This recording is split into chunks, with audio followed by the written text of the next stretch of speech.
आज व्याकरण का वर्ग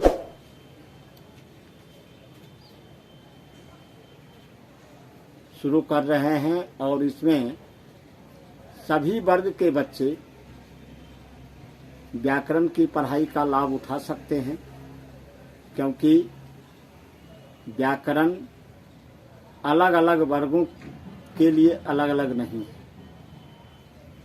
यह भाषा शास्त्र है जो हम शैक्षणिक जीवन में जब कदम रखते हैं वहीं से इसका ज्ञान हमारे लिए जरूरी हो जाता है। तो आज आप सभी व्याकरण के वर्ग से जुड़े, क्योंकि आज सभी विषयों की पढ़ाई हो रही है और व्याकरण जो हमारे शैक्षणिक जीवन में पहला स्थान रखता है, जहाँ से हम ज्ञान सीखने के लिए आगे बढ़ते हैं, उसी चीज़ की पढ़ाई आज लगातार पतनशील बनी हुई। तो हम उम्मीद करते हैं कि आप मेरी पढ़ाई को गहराई से समझने का प्रयास करेंगे और सीखेंगे। व्याकरण किसे कहते हैं, इसको आप अभी तक पढ़ते आ रहे हैं। व्याकरण का सामान्य अर्थ हम लोग लगाते हैं शुद्ध वाचन, शुद्ध लेखन, शुद्ध पाठन, और यह समग्र रूप में व्याकरण। तो वाचन, पाठन, लेखन, इसका ज्ञान हम व्याकरण से प्राप्त करते हैं।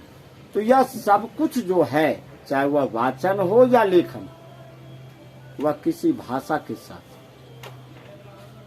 और पूरी दुनिया में 2792 भाषाएं हैं।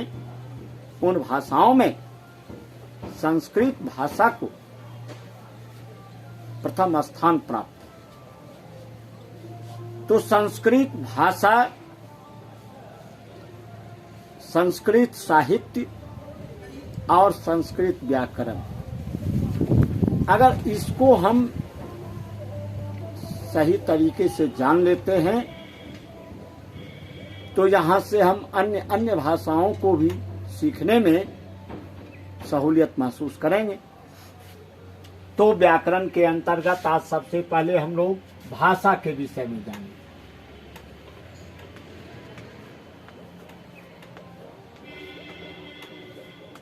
भाषा, कोई भी आपसे पूछ सकता है कि भाषा किसे कहते हैं। भाषा किसे कहते हैं तो हमें बताना होगा कि भाव अभिव्यक्ति के माध्यम को भाषा कहते हैं। भाव अभिव्यक्ति के माध्यम को भाषा कहते हैं। संक्षेप में बहुत सटीक परिभाषा देकर हम सवाल का जवाब दे देते हैं। अब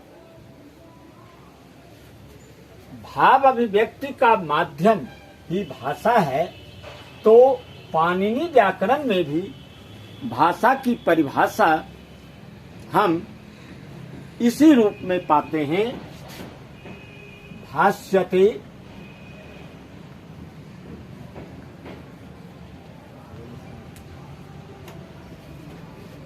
भावो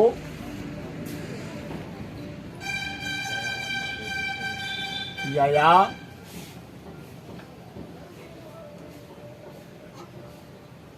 सो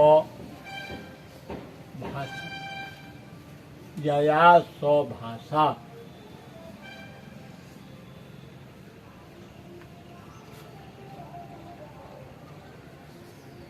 भाव अभिव्यक्ति का जो माध्यम है वह माध्यम ही भाषा है।